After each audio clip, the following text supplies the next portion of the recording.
think yesterday, for those of you who were at Food, you heard Ofer talking and admiring former president, minister, and also Nobel Prize winner Shimon Peres. As you all may know, is currently struggling for his life after suffering a severe stroke.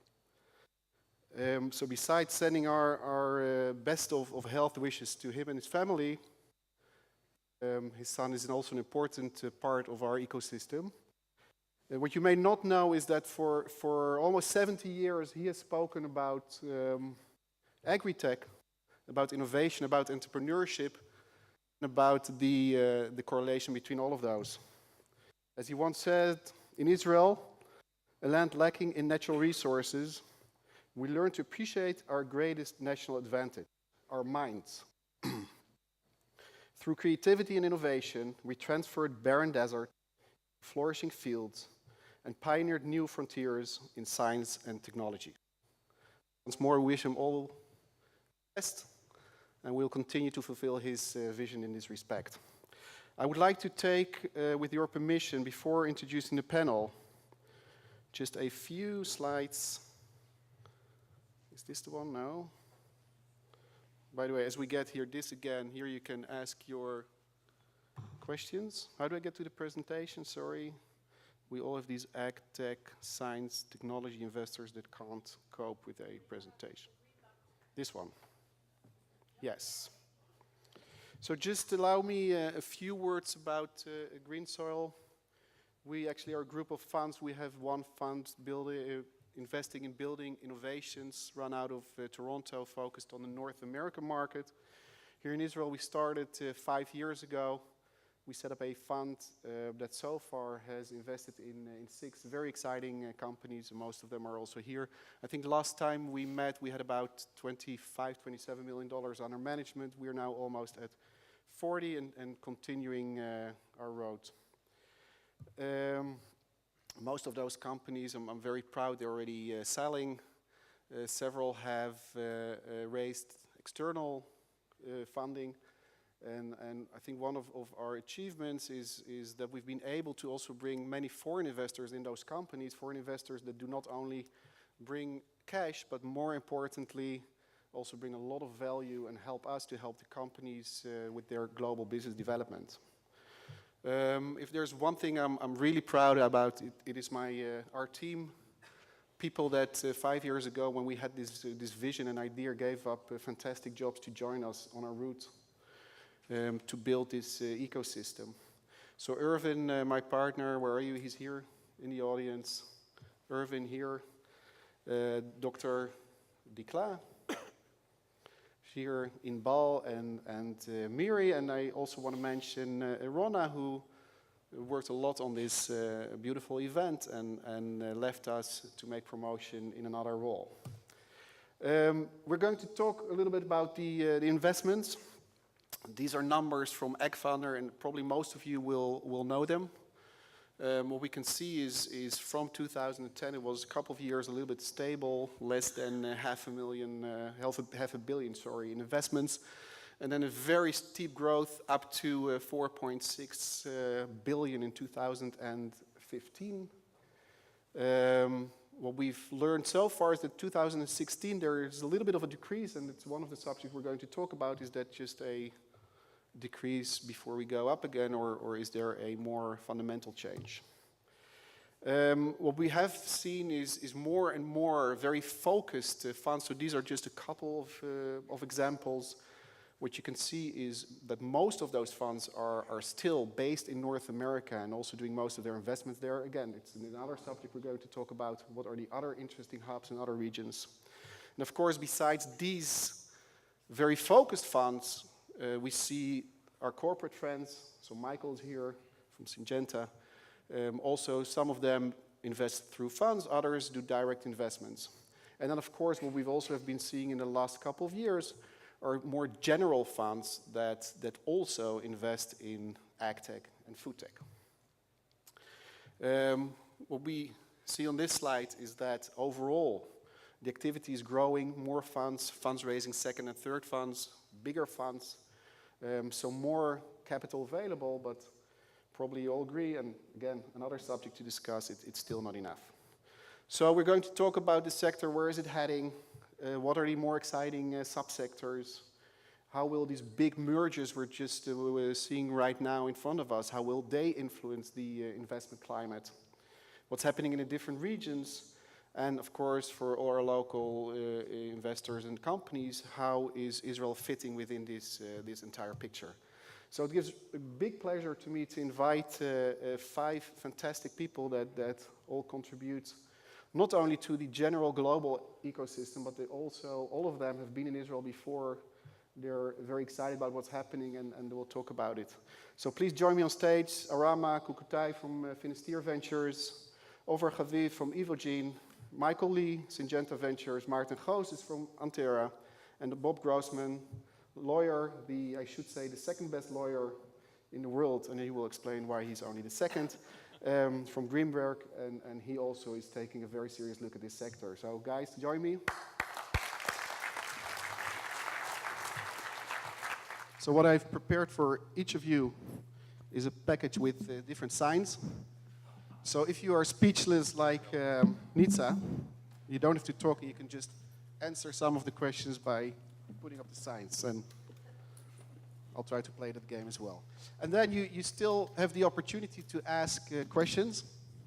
I'll do my best to get them into the panel as well. What we will start with is just a quick introduction, 2 minutes from each of you, in which you can introduce yourself and especially your organization, your specific interest in Agtech, what you're looking for, and what you've been doing over the last couple of years. So, Arama. Thanks, Gideon, for a great introduction, and also thanks to Trendline's team for putting on a great event again here at AgriVest. Great to be back in Israel with you. So I'm Arama Kukutai. I'm a New Zealander originally, but I've been in California for a long time. I'm one of the co-founders of Finistere Ventures. We're a second-time fund managing essentially capital focused on the food and ag tech space. Before starting Finistere, I was an entrepreneur, raised over $100 million in capital for a integrated ag and farming business in New Zealand and Australia, where I'm from originally. And then after having had some good luck with that business, decided to invest personal capital in this space, which has been pretty much my focus for the last 10 years. Been to Israel multiple times. I think Israel is one of the leading clusters in the world for ag tech. So it's a major focus for us in terms of looking for opportunities to invest.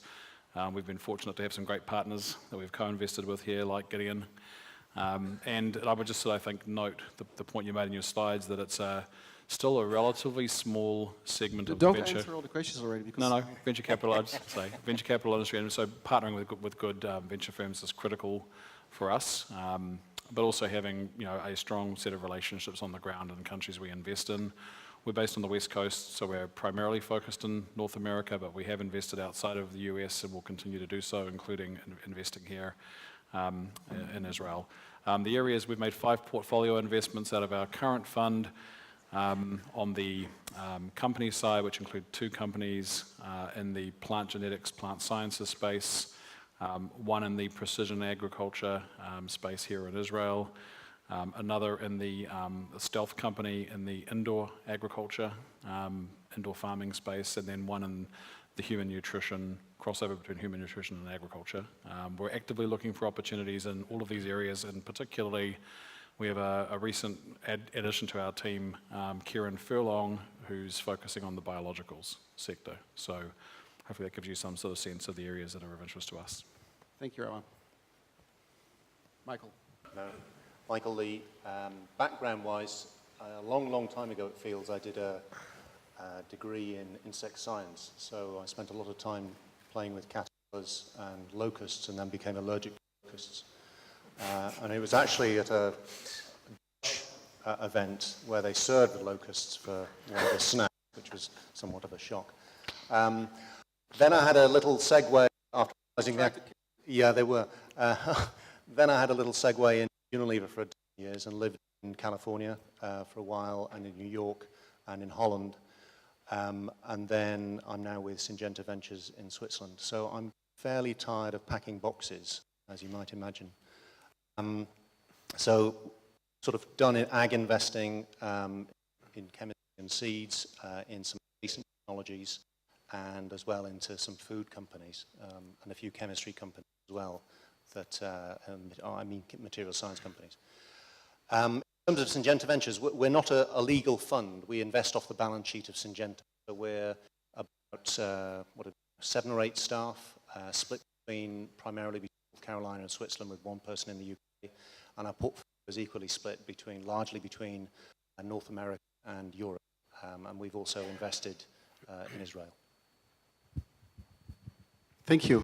And Maarten, and by the way, great you could join us from the beginning of the panel. I wouldn't want to miss a minute of a panel with you, Gideon. There was an internal joke for those who were at Food Tech yesterday. Go ahead, introduce yourself. By the way, if someone can bring me the panel with the questions from the audience. I think this one's working for me, right? Yeah? So, Maarten Goossens, I'm with Anterra Capital, one of the founders of Anterra. Anterra actually originated from within Rabobank. 7 years ago, we started on a journey when Agtech was a small subsector of clean tech investing. It was actually only 100 million of capital invested globally on an annual basis back then. Luckily, things have changed, as you've seen from the graph Gideon showed us. And within Rabobank, we did a couple of years of learning space, and we've worked closely together with Rabobank's research department and all the different entities within Rabobank until it was time for us to move on and set up our own independent fund, which became Anterra Capital, still with the backing of Rabobank, but now also with Finistere, the asset manager out of Boston. So we have a $125 million fund. We operate offices in Amsterdam and Boston. We have 10 investment professionals spread over those 2 offices, and we have 5 advisors. When we look at the value chain, so we focus all the way from inputs for animals and plants, all the way down to the consumer, and anywhere in between where technology verticals like software, biotechnology, material sciences, and even fintech can play a role to transform that industry. So our sweet spot lies at around 5 million as an initial ticket. We follow on investments to 15 per company. Today we have 8 investments in our portfolio, traditionally more upstream, but we see more and more opportunities coming more midstream and downstream. So, thank you. Thank you. First of all, I want to thank Trendlines and GreenSoil for the program, and especially Nitsa Hardy. Well, I know you've been thanked before, but it can never be said enough. I'm just a lawyer with Traurig, and we've been coming to, well, we started as 3 Jewish guys in Miami back in the late 60s, and today we're 2,000 lawyers and 38 offices, and the only U.S. international firm with an office in Tel Aviv with real working lawyers. And I come here now probably 10 times a year, three months out of the year. I'm an M&A and securities lawyer. I do a lot of work in this space, a lot of work in the life science space. Done a number of deals here, and we just love coming back. Started coming second in Nevada, Ksat Sioni, Ksat Kalkali. We put together companies and with investors of companies, and that blossomed into our office. If you want any more information, these are outside. It has a picture of me and my partner Barry Schindler, who is up there, who is the leading IP lawyer in the agri-tech field in the U.S. And the picture's very recent, about 20 years ago. So you can tell what color hair I actually really had before it changed. If anyone wants a blow-up of this, let me know and I'll get it. Bob, first of all, you're still gorgeous. Second of all, again, to you guys, and also to Evogene, Finistere, and all the others, thanks for sponsoring this event. We could not have done it without all of you. With Evogene, President and CEO. I'm with the company from its initiation, but I started as director finance, I say I'm CFO and COO. At least you can understand that my background is finance and not science, which is a little bit strange, knowing that in Evogene there is 200 employees, 80% are in the R&D division, and we have 70 with PhD degree. So I'm holding my certified public accountant license here in Israel, and to manage 70 people with PhD degree, it's very, very complicated, but very, very interesting. About Evogene, so our mission, we are using biotechnology in order to improve crop productivity, address the global demand for food, feed, and fuel. We developed a technology, very unique one, that it's actually combine deep understanding of biology, chemistry, together with cutting-edge computational technology, that when you put them together, you create a technology that allowed us to better understand how crop operated and react with the environment. We are using this technology in two different areas. One of them is crop enhancement, where we are focusing mainly on yield, drought, and fertilizer utilization type of traits, and crop protection, where we are focusing more on insect resistance, plant disease, and all the living organisms that surrounding the crop. The business model that we are using is that we are working with the big seed and ag chemical company. Most of the big seed and ag company are partners working with Evogene, working with Bayer, and we appreciate this relationship, working with Monsanto, working with DuPont, BASF. I think except that we are working with all the big companies in this field. The type of product that we are focusing on is seed, where we can use our technology in two main directions. One of them is GMO, but today we are starting to look more and more into the area of genome editing and how we can use our technology in this amazing field, grow very, very fast. The second type of product where we are using our technology is ag chemistry. Today we are mainly focusing on novel herbicides. But I think this is only the first step for us in this world. We can see how we can leverage our technology to additional type of chemistry. Lately, we start and invest significantly in the area of ag biological. And we are today mainly focusing on biostimulant, is bacteria or set of bacteria to improve yield performance. I think maybe with this I will end. Thank you. So just quick questions with a few questions with the science. Summarize, how many years have each of you been active in this sector?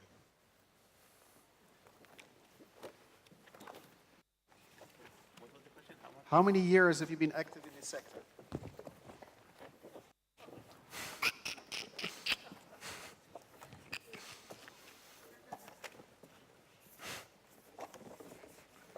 Yeah. So that's 1 plus 0.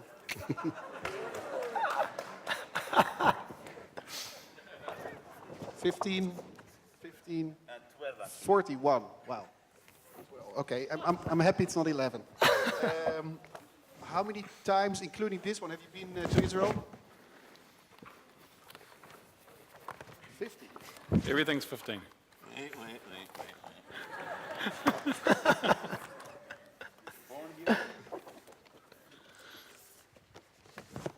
140, wow. Freaking flyer. How many investments have you done over the last 24 months?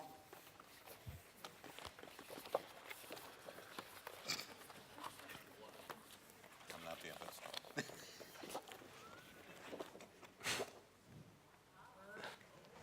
Okay, and last question for this part. How many investments have you done altogether in Israel?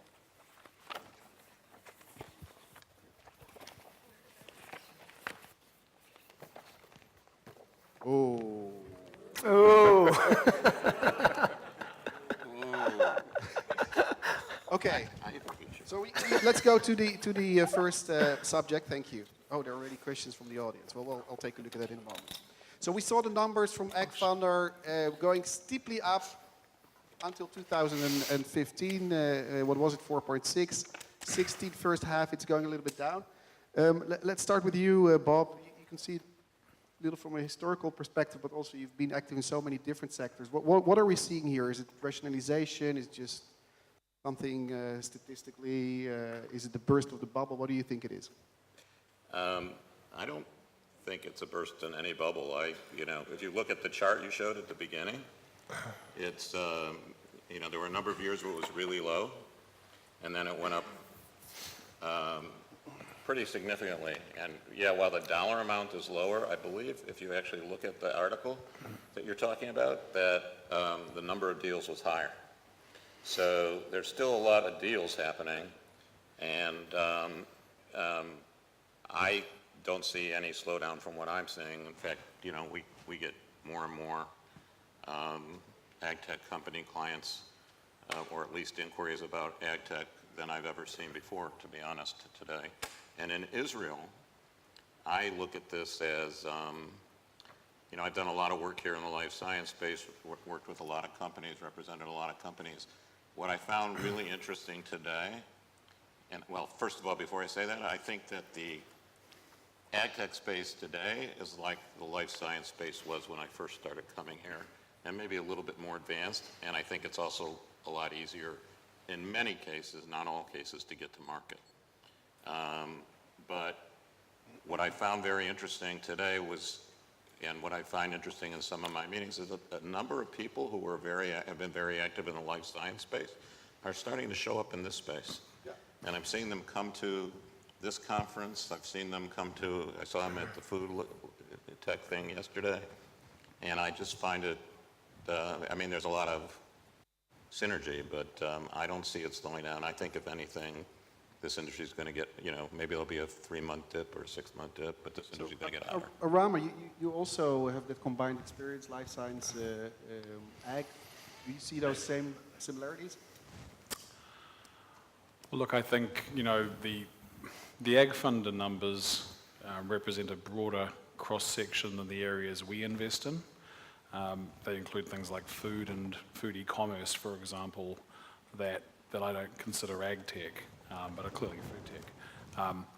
Look, I think we held an event in San Francisco earlier this year where we had 47 different investors, family offices.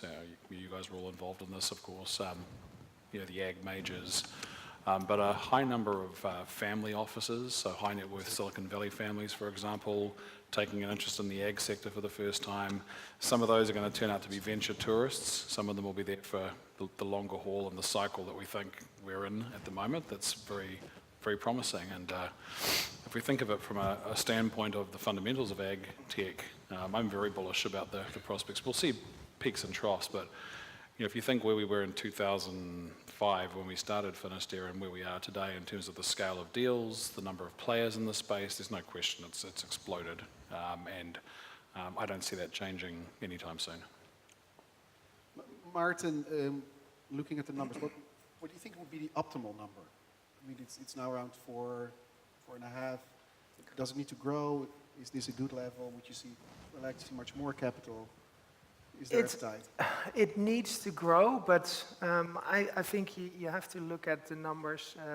So Arama already mentioned that they're quite skewed. If you look at the detail, $1.5 billion, it is actually last mile delivery.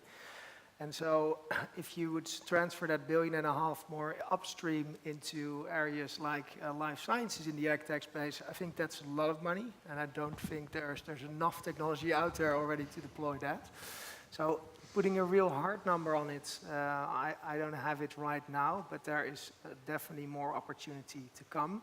Again, on the life sciences field, going back to your point on looking at other industries, actually one of our most recent investments in Caribou was commercializing CRISPR-Cas9 within human therapies. And one of the reasons that we convinced them to have us on board was actually to also deploy that same technology in the ag space. would it be for animal purposes, plant purposes, or even microbial purposes.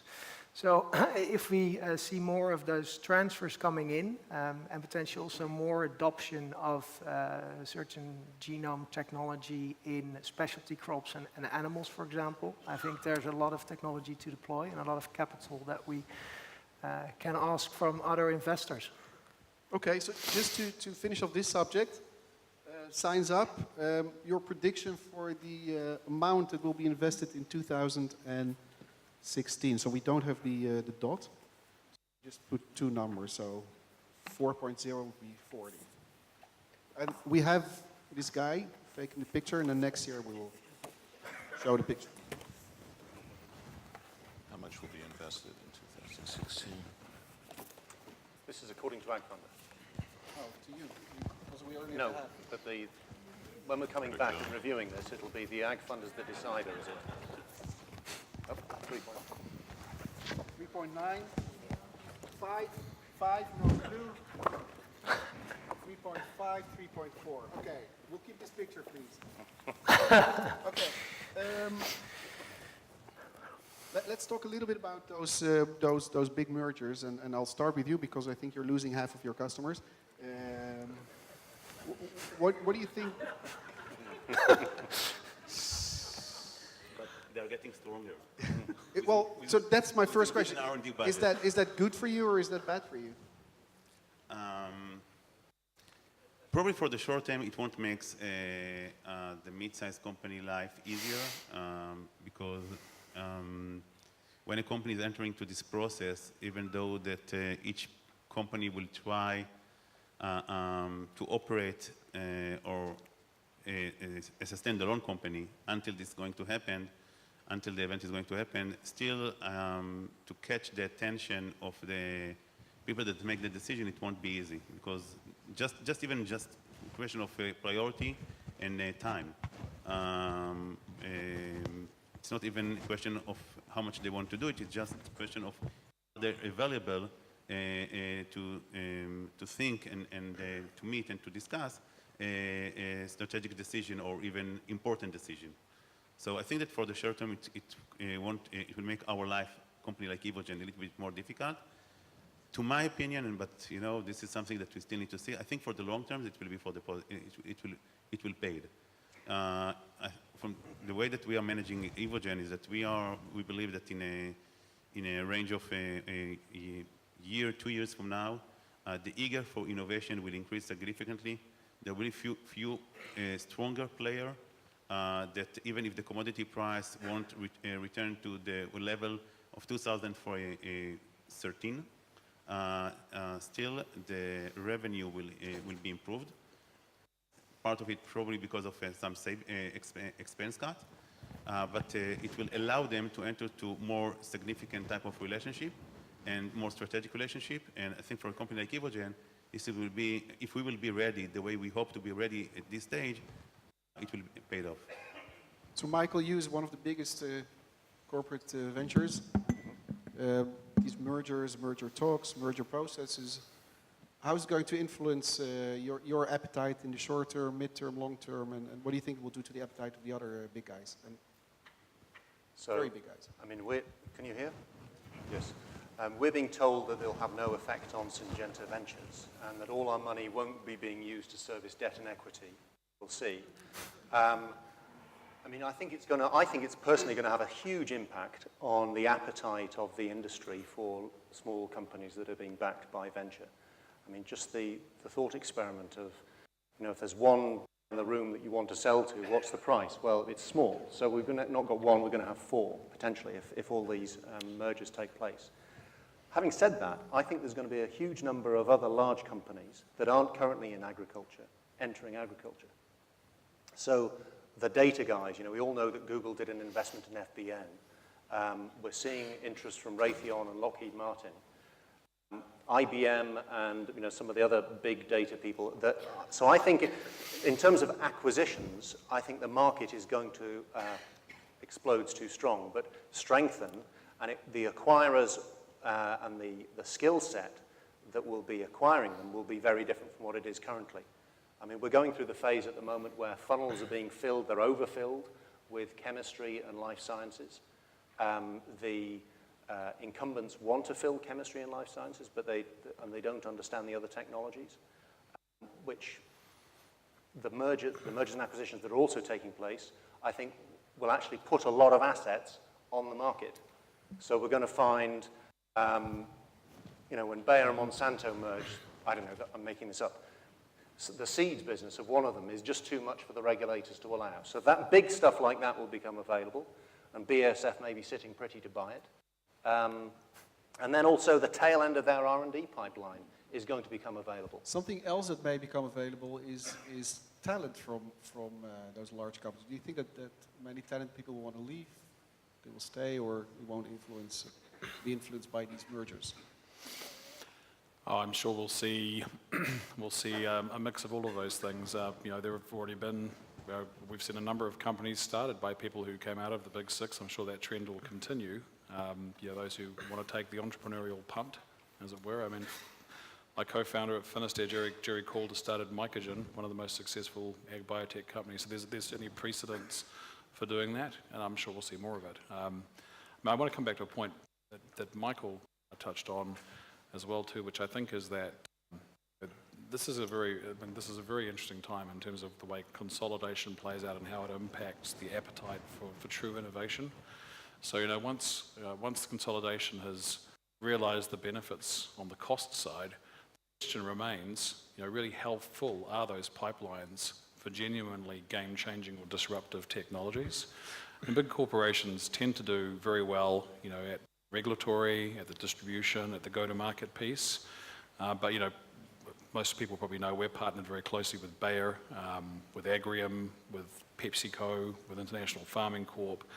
And the reason we've partnered with these organizations, in addition to obviously capital, is the ability to work with their networks to drive innovation through into the pipeline. And venture, traditionally in other sectors, has done a very good job of bringing technologies to the marketplace for less capital in shorter periods of time. So I think we're going to see much more activist outreach into the pipeline for new innovation and new technology, and that's good for this audience.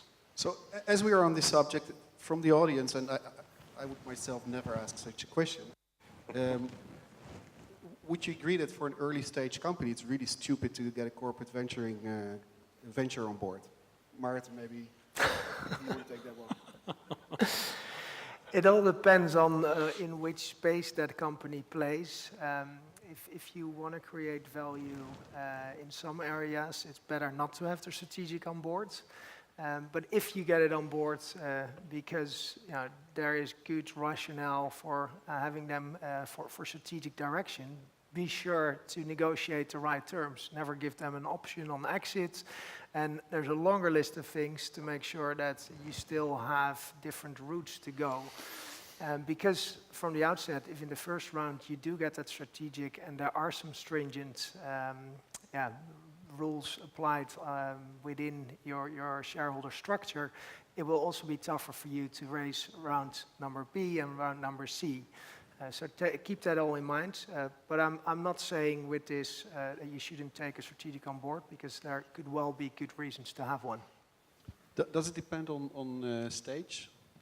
Is there a stage that it is much more important to bring a strategic on board? No, I'd largely agree with what Maarten says. I think a little bit depends on the kind of company, that's involved. So if it's something where the large co can help with distribution or regulatory or safety that they know very well, or even if it's a B2B play where it's a way to frankly get the commercial side off the pot and get them to do something, then that's all very sensible.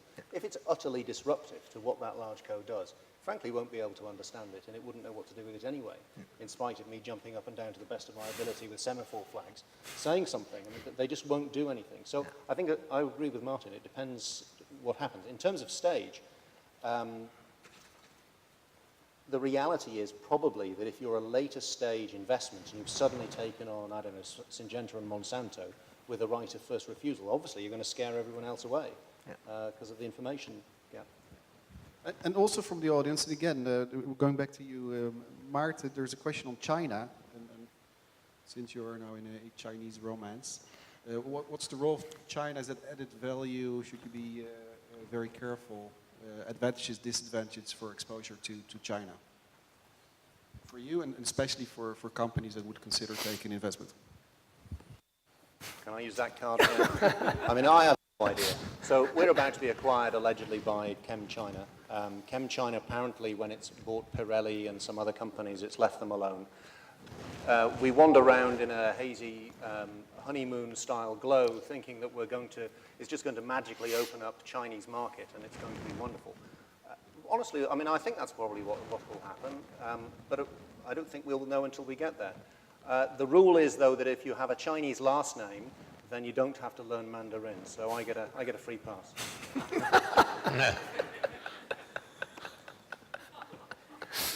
So, Mr. M&A lawyer, looking at those big deals, are they all happening? It depends on how much they are willing to divest, because I think the real issue is going to be regulatory on some of these, and as was just stated, you know, the seed. I would be really surprised if there aren't some seed, seed company available for someone to buy. That's one example. I think, you know, it's pretty. My gut is it's more likely than not that they'll close. I think the bigger issue, which really sort of relates to everything that's been talked about, and always what I find to be the toughest issue on any merger, is what's going to happen after with the culture. Culture is always going to be an issue, and some of these companies that are merging, one in particular that I know pretty well, has a very, very unique culture, and I end up actually sometimes spending more time on fixing problems that happen because of culture issues than I do in getting the deal done. So it'll be interesting to see. And I think the other thing, to me, you know, I know this wasn't your question, but I'm a lawyer, so I can do it. Is I think that You're a lawyer and you're in Israel. I think innovation is going to become, the bigger these companies become, the more and more they're going to need to find innovation somewhere else, and the harder it's going to be for them to integrate it. More money they have to invest. Is this working? Yes, it is. So to finish off this subject, we spoke about the three big acquisitions that are in process. We're going to meet again here. By the way, it's good for all of you to know already, in 1.5 years during Agritech. By then, out of the three, how many have been completed? 0, 1, 2, or 3. Those are your options.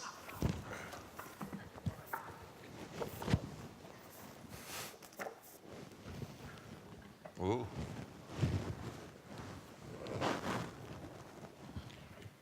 2, 2, 2, 2, 1, 3. Michael, which one? Or I think ChemChina Syngenta will happen because it's is this working now? It is. Yeah. Because arguably it's a change of shareholder. I'm going to be provocative because we're here. Why, if you're Bay, you'd actually want it to happen when you've got a toxic brand and a declining asset? No idea, but you know, maybe you can tell me out there. And Dow and DuPont, I mean, that's going to, if it does happen, it's going to happen, and then there's going to be this massive fragmentation. But there's a bit of work to be done from the regulatory side, so hence the 1.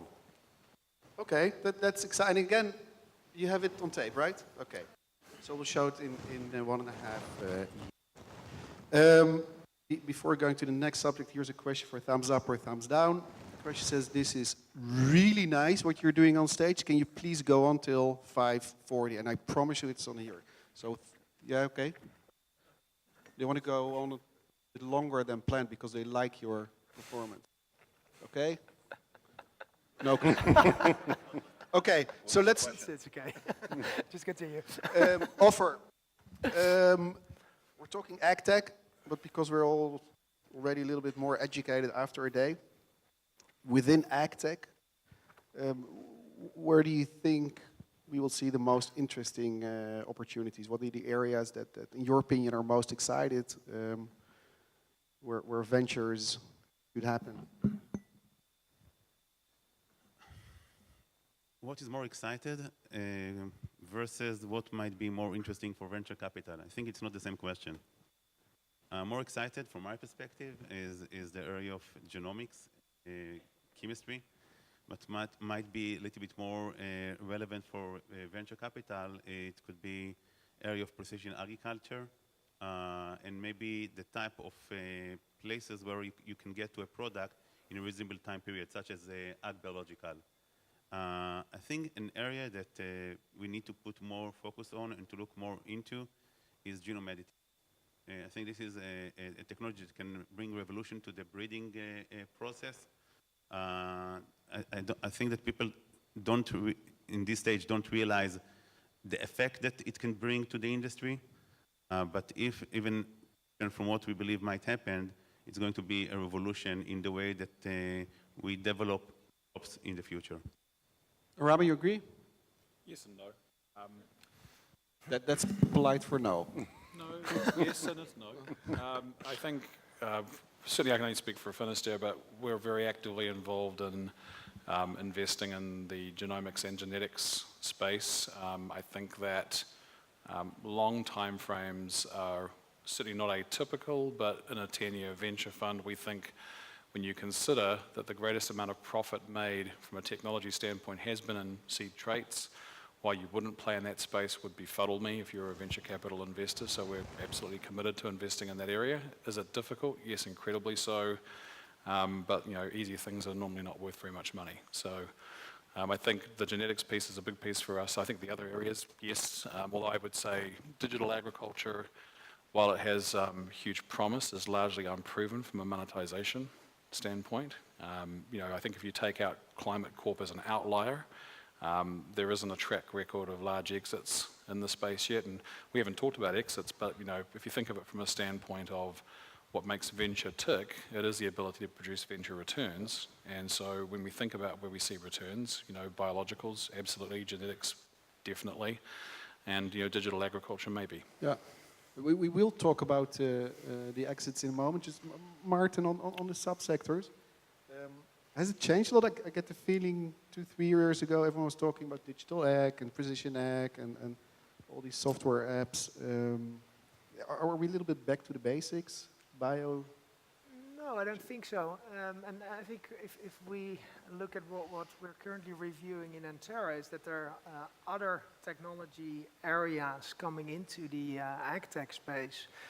So for example, the use of marketplaces in ag. If you look at how many ag inputs are traded online, in most regions that's less than 1%. It's a very intransparent market. While farmers would hugely benefit from it not having to go to his dealer all the time. And so it's already proven in different spaces on the consumer end and other markets. So we think marketplaces is going to also show more of a uptake in the ag space. Other things that interest us that we've only been looking at for a year or so, but is the translation of fintech on the ag chain. So better financing models. Again, for farmers in many regions, there aren't ideal ways of financing their business.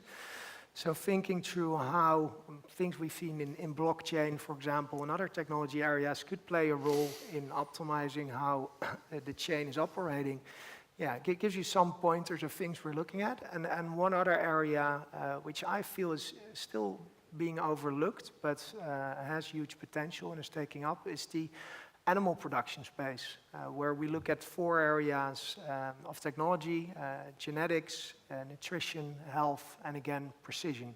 And I'm expecting that we'll see a similar trend in most of those areas as we've seen in the crop space the last years.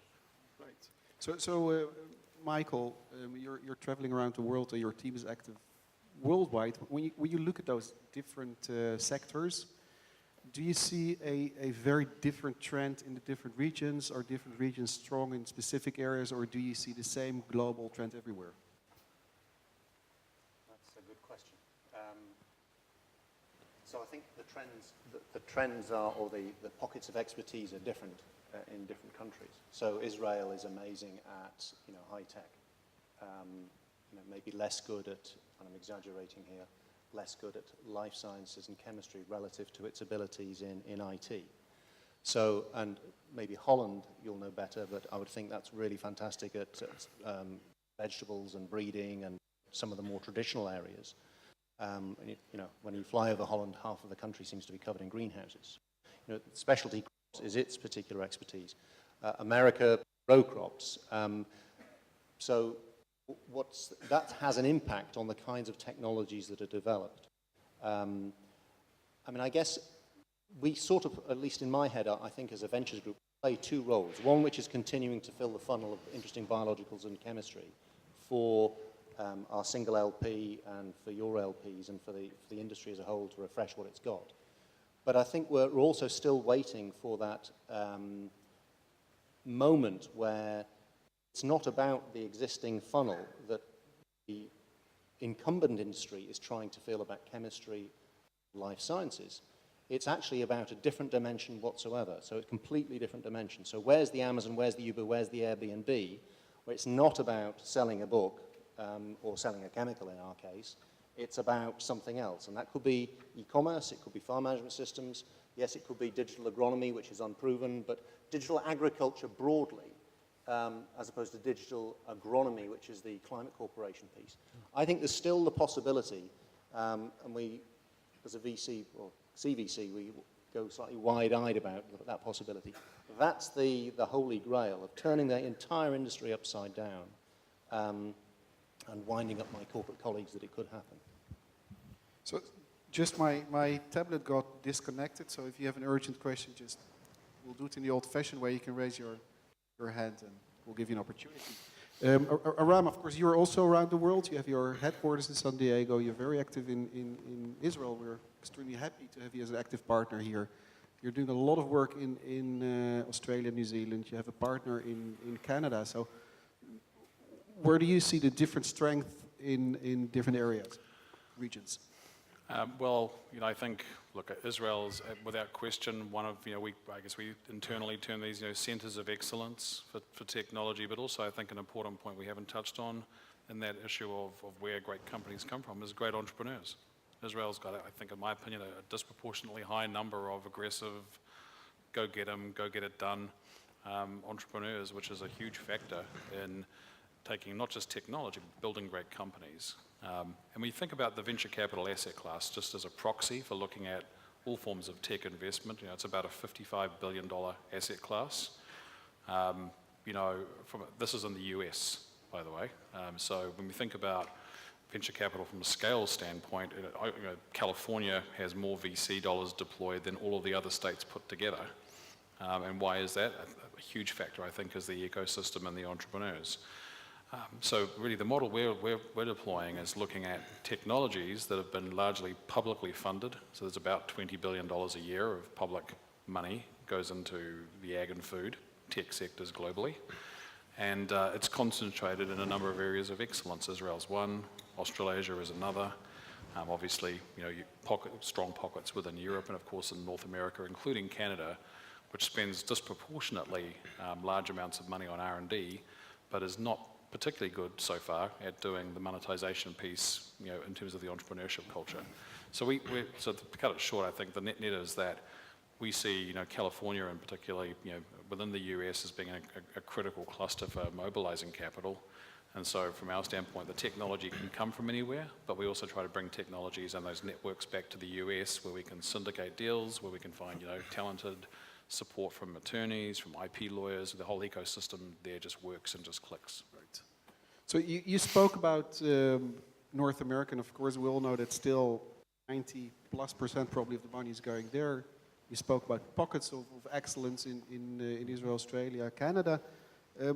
Europe is still a little bit behind, definitely relatively. I mean, you're the biggest guys in Europe. A lot of your activities in North America. What's missing there? What's going wrong? Oh, first of all, let's say what's going well. Just looking at all kind of technology centers. So Wageningen is obviously one that we all know.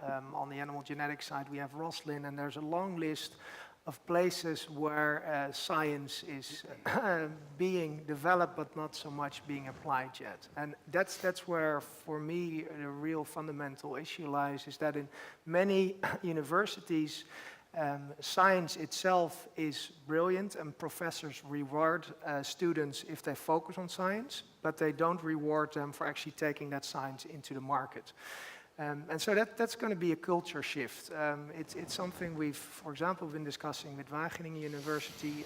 They luckily have now put out an application to get a valorization person in their organization who's going to look at commercializing the IP of a great institute. And I think we should see more of that coming up. And then the second thing for me that's linked to this fact is that there are not enough entrepreneurs. Not yet, because I do see a lot of entrepreneurs popping up in other segments. So the life sciences industry, it has been a strong sector for the Netherlands. We've seen quite a few successful stories there.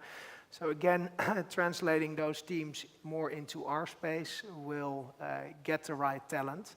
And then another interesting region, I think, is Ireland, where a lot of smart people have gone working for Google, Facebook, and the likes. And at some point, those guys will also like to set up their own businesses. So we've been recently looking at a couple of Agtech startups, actually, in the Irish region. So I think there's still enough to be done, but I have good hopes for Europe. Okay. And Bob, I think if I remember correctly, you put on the number 140 when I asked how many times you've been in Israel, so you really know what's going on here. Where do you see really the strength of Israel? And I don't want to go back in the standard startup nation story, which we now all know, but really in Agtech, what's the strength of Israel, in your opinion? Well, first of all, you have to tell people why I'm only the second best lawyer. So don't forget that. I'm really the best, but and very modest, yeah. The answer is because my wife is also a lawyer. No, I mean, I think, first of all, I actually wanted to respond to one comment that you made. I actually think Israel is extremely strong, and maybe it's just the world that I see when I'm here.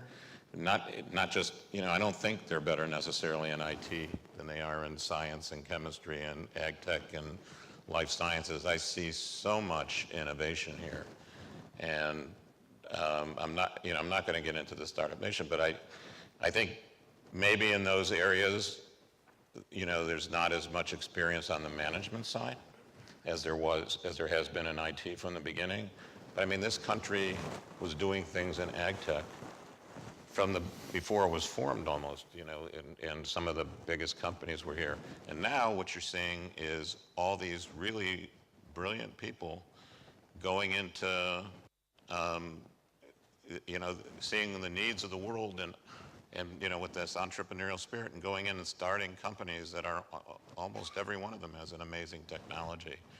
You just don't see that in a concentrated area like this anywhere else, really. So, and then we have people like you and Trendlines and the others that have come in and made it much easier to, for some of these really good companies to get off the ground and get started. I think there's still something missing in, that stage before you really go into the A round is a tough stage. So something is missing.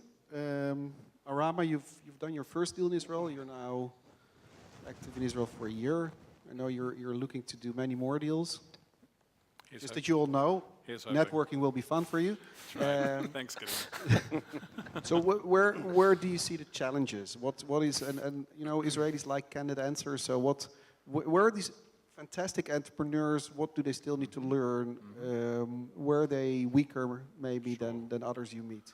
Well, look, there's many answers to that question, but I think one perhaps we would focus on is firstly, how do you plug yourself into the ecosystem of opportunity?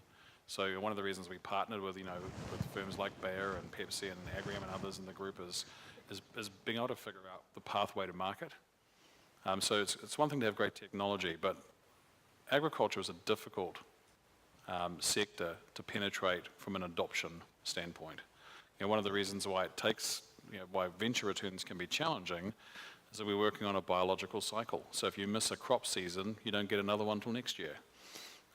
You can blow an entire year's worth of runway by missing, a critical point in the time of a development of a company. That's the same in Israel and Australia. No, it's sure, but it's magnified when you're in either a different hemisphere or you're on the other side of the world. So when I talk about plugging into the ecosystem, it's people talent, it's networks, and also for early stage companies, we recently formed a partnership with our crowd here and with DuPont and with Bayer to develop an accelerator called Radical. Actually, I think Kirk Haney, who runs it's here. Where are you, Kirk? There's Kirk. I'm pointing him out so you can mug him after the meeting rather than me, or mug both of us. But part of our thesis is how do we help develop compelling technology companies, even at the seed stage. So we're not a seed investor, we're a Series A, Series B investor like Maarten and a number of you like yourselves, Gideon. But we're also thinking, how can we help seed or early stage companies accelerate their progress to being venture worthy? And also, frankly, a lot of mistakes can get made at the front end of developing a company that if you're not plugged into, almost the rule set of how you develop and fund a business, you can make those mistakes and make it much harder for yourself to raise the next round of capital. So I think, notwithstanding the raw talent in the room and in Israel generally, getting those interconnections and really figuring out how you can help yourself speed the company to success, which we all want. So that's maybe just a piece of advice. If I may summarize, plugging into the global ecosystem, any anecdotes on your activities in Israel, challenges you see, things you would give a message to this audience, like, guys, here, get a little bit better? Yes.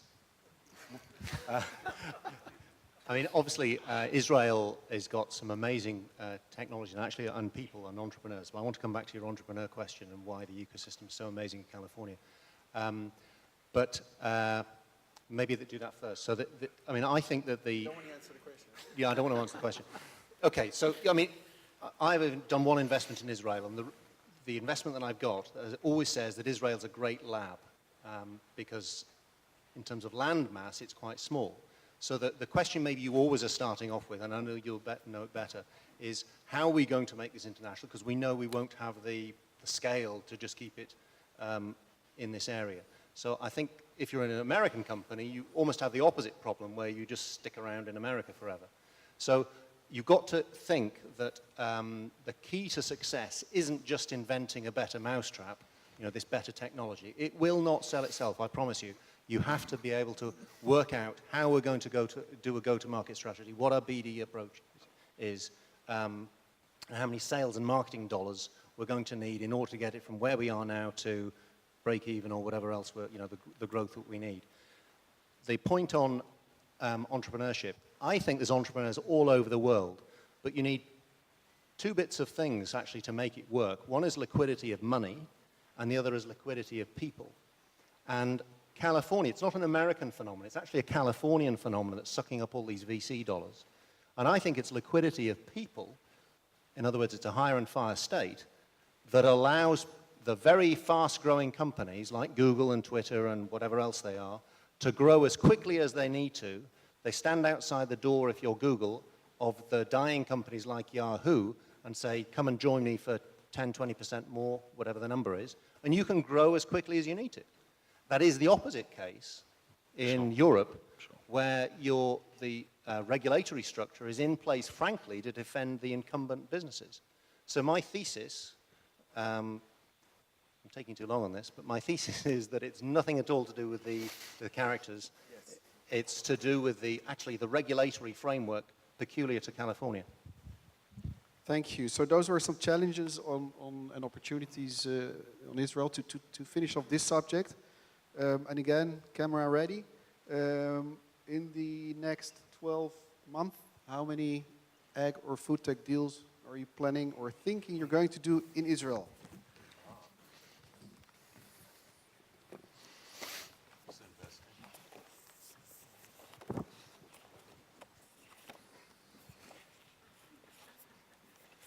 No clue. He needs some stuff. Come on, you're going to get at least no clue. You said 1, 2, and 1. Okay. Last subject you mentioned already, Arama. Let's talk a little bit about exits. Need to finish off? Okay, so we'll do this very quickly. Exit opportunities, are they happening? Big guys, do you see new parties coming in, buying out the innovative companies? Maybe IPOs? If so, where do we see an IPO opportunity? Mr. M&A. Well, there's not much of an IPO market right now, and certainly not in the Agtech space. And you know, there are some people trying to do public offerings. Actually, right before the election in the United States, you know, there are a number of companies that are filing because nobody really understands or has any clue what's going to happen after that election. And I don't mean that in a negative way. I just mean it in a factual way. There's so much uncertainty as to what's going to be going on. What I'm seeing and from what people are telling me and what the investment bankers are telling me, I think in Israel, a lot of the companies are still early stage. You can't go, you know, there are 3 ways really to go public, not necessarily IPO. We've had conversations on some of them besides the IPO method, but you know, on the M&A side, I see more activity than the IPO side right now in the near future. You want to add something? I think, you know, companies get bought, not sold. So, you know, we had 7 exits in the last fund. You know, the largest was 700 million, the smallest was 50. And all of them, they got bought. And it was around building fundamental value.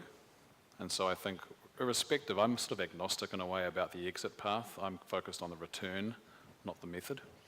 And we're fortunate in our sector to have some very innovation-driven companies. I think Bob's completely right about the requirement and need for innovation to be competitive going forward. And I'm absolutely confident we're going to find plenty of innovative companies to back. So whether it's M&A, whether it's IPO, I do think IPO opportunities will come post-consolidation in particular. And also because we're seeing adjacency investments. We've got a company in the indoor ag space that's been, you know, developed by Google and backed by players who have got nothing to do with the food and ag industry, who are absolutely focused on IPO as the exit approach. So there's also an element of, I think, the way we think about ag tech changing, and even the majors themselves are thinking about innovation in a different way. So one last question for all of you on this subject. Give me, if possible, 2 companies to watch that you think may go into exit land. And it would be fantastic if one of them would be Israeli. And to make it more complicated, they cannot be from your own portfolio. You can also put up the no clue sign, but that would not be a lot of fun. Ofer, you want to start? I think that in the ag biological, there is one company that we are looking very carefully. It's called Indigo. Price just went up 40%? What? No, they're not public. They are still private, but I think that they have an interesting approach to develop a product in this area. In Israel, but you know, probably I'm a little bit biased. I really like a company called Evogene. But you know, maybe because the founders are people who came from Evogene, so. Alrighty, Bob. So I can't do that one because it's a client. But and we'll stay away from companies on the platform. I would say any Trendline or GreenSoil company, but I will. Well played. But I will pick. There's so many. So the first 2 that come to mind are the Aqua and Utility. Smart guy. Maarten?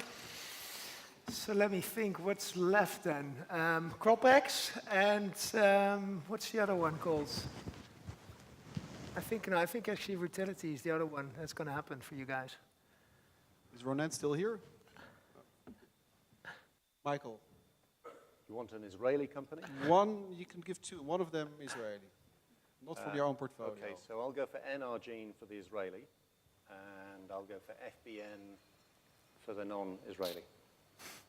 Arama, Let's see, not one of our portfolio companies. Are there well, any? you know, I actually a company in the US, its later stage I quite like. I've been looking at recently is a company called AgriVest, which is developing essentially enzymes in corn to improve digestion. So it's into the feed market, backed by some pretty great friends and venture partners of ours and yours. And in excuse me, in Israel, there's many good companies here, but I think one that I've seen of late that I was very impressed with, of course, all the ones we've mentioned are great, but one that I saw recently that I was impressed by and looks pretty promising was Prospero. Okay. There's lots. Well, this has been exciting, and before thanking you, I also want to take this opportunity, as you know by now, next week it is for us New Year, Rosh Hashanah. So I want to wish you all a Happy New Year, Shana Tova. And I started with a quote from Shimon Peres, and I also want to finish with a quote from Shimon Peres, because as we are turning a page on our calendar and talking about innovation, as he said, you are as young as your dreams, not as old as your calendar. So with that, thank you very much. Shana Tova, Chag Sameach, Happy New Year.